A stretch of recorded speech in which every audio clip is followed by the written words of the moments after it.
It's all good because the Patriots just beat the crap out of a pretty good AFC South team with their third-string quarterback.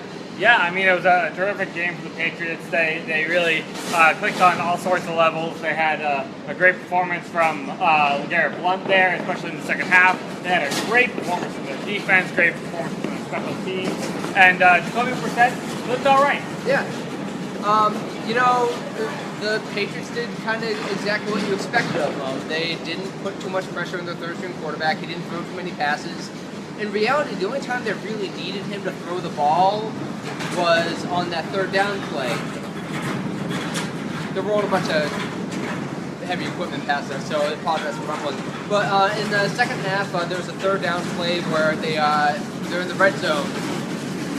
One more. I think this is the end of it.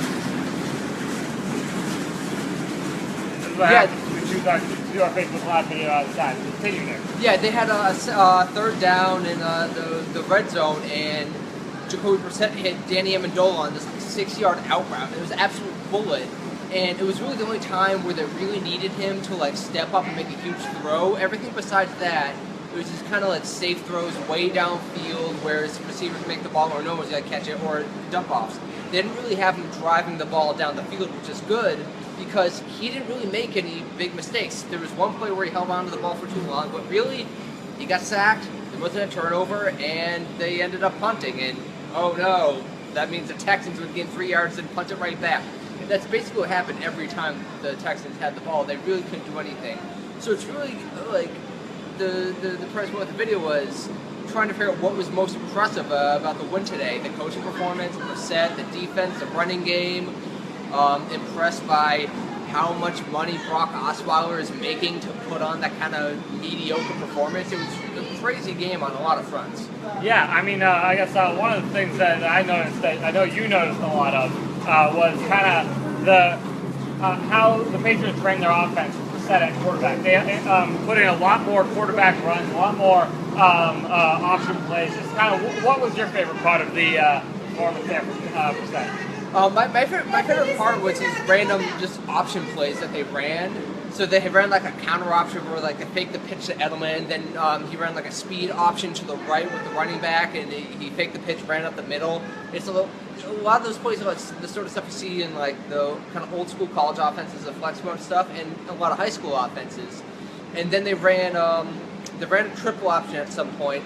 And then they ran that quarterback keeper. And it was a really cool play. You'll see this kind of play in high school games where Brissett kind of makes a fake, but it's really just a pure naked bootleg where he runs around. And it was a clear run because they had the guard pulling around, cutting the defensive end, and no one was watching Brissett. And you can sort of tell Belichick was kind of counting on teams' game planning for the Patriots offense, what they expect to be the Patriots offense. No one expects that kind of play from the Patriots, even with Garoppolo and Brissett in the quarterback position, because they have so many other things to game plan for. They have the fast receivers, they have the tight ends, they have a rushing attack, and now they're going to deal with this random oh crap, they just ran. It's like a bootleg, but a power bootleg sweep run, and no one's really game planning for that. It was just cool to see. Yeah, I mean, as someone that actually picked the Texans to win, I was sorely mistaken here today. I mean, the Texans just didn't look like they were up to snuff on offense, didn't look like they were up to snuff on special teams. Was it just a case of the old Thursday night, or was it Belichick and the defense really having a great game? You don't beat a team down like this without it being a bunch of things. The Patriots dominated the Texans on special teams. They forced 2 fumbles on kickoffs, which is just crazy because you don't see fumbles on kickoffs that often, especially twice in one game, but it's really an emphasis that the Patriots put on that one area of the game. It was cool to see that. The Texans were just flat out of the gate on, DeAndre Hopkins was awesome again. He was by far the best player of the Texans tonight. They had some nice plays from Lamar Miller, but besides that, they didn't have a great blocking game. The defense, iffy, but the Patriots still moved the ball, and the rest of the offense just looked like butt. And they don't have any tight ends. Will Fuller is the rookie receiver, the first-round pick. They needed him to. The Patriots were clearly limiting DeAndre Hopkins, and the Texans needed someone else to step up, and Will Fuller didn't do it. Lamar Miller did some damage, but they needed another guy to step up, and the Texans had no one. Yeah, and I mean, usually when it's the Texans, the guy that steps up is the guy on defense, and J.J. Watt. He was held really silent tonight. I think he only had a half a tackle or something. But I mean, that's pretty typical of the way Bill Belichick teams do against J.J. Watt. Yeah, someone tweeted out this box score of J.J. Watt's games against Bill Belichick coach teams, and he has like half a sack in 5 games. Like I think it was 11 tackles. They take like J.J. Watt is either the best or just among the best defensive forces in football on the planet, and the Patriots really made him look like just some guy they signed off waivers. Yeah, and it's funny because on the other side, I mean, the Patriots, they had a great defensive performance from Jamie Collins. Yeah, Jamie Collins, I described him as a ballistic missile wearing navy on navy, and he made a bunch of good plays, and there were different areas of the game. The big splash plays are the ones where like he's reading where the quarterback is, and like he'll ID a guy in the flat, and he'll just crash down on them. The guy will turn upfield, and Jamie Collins is already burying his helmet in his sternum and stopping him for like a 1-yard gain.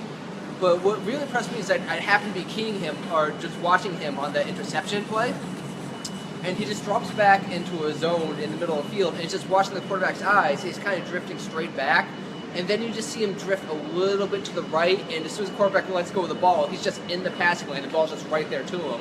And it's really cool to see these like just awesome athletic plays where he's just making people look like high school players while just blowing them up and throwing people around, and then making really instinctive plays where he breaks down the defense and it's just exactly where he needs to be. Yeah, hopefully there's not too many more sounds of thunder behind you. There's a bunch of... That's fine. Yeah, we did plenty of... we did this a little earlier this time. But, Nick, I wanted to ask you probably the most important question of the night. What did you think of the Color Rush jerseys? I actually kind of like them. I was easy to rag on them early on, but they kind of grew on me as the game went on, and I just kind of got used to them. Like, yeah, it was a cool mix-up. We don't have the red jerseys anymore, which is a disappointment, so I'm a big fan of alternate jerseys, as long as they're not those weird silver jerseys. I'm not a big fan of gray jerseys. Anything but gray jerseys. Gotcha.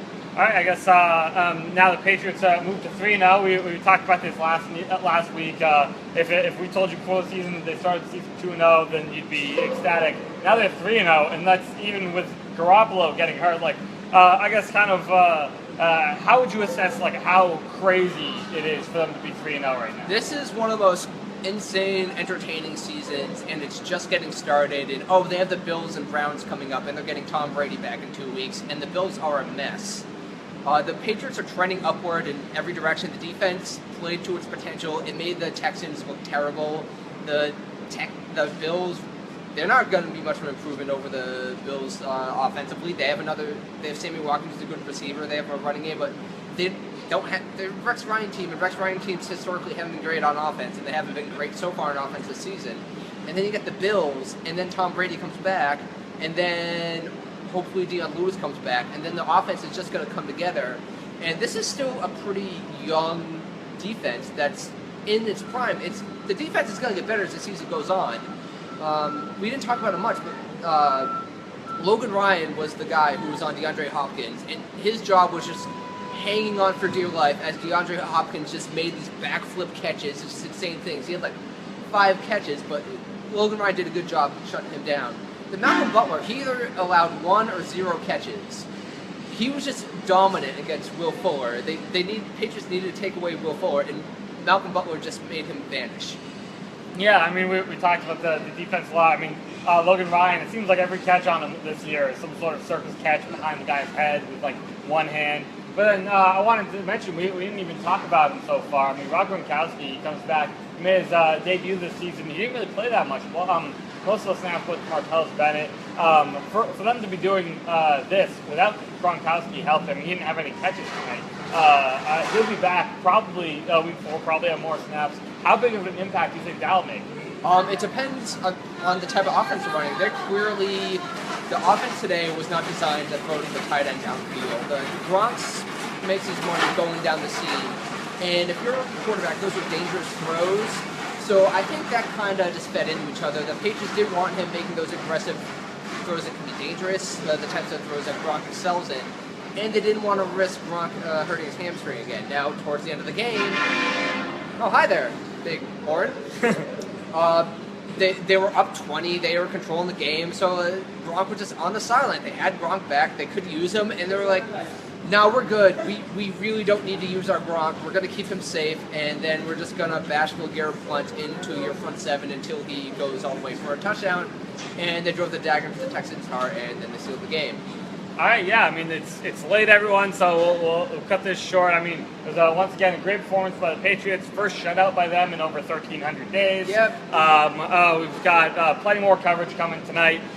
So either read it tonight or go to bed, wake up early, and then read all of our coverage at masslive.com/Patriots. I'm Kevin Dillon. This is Nick O'Malley, and we'll talk to you soon. Thanks, guys.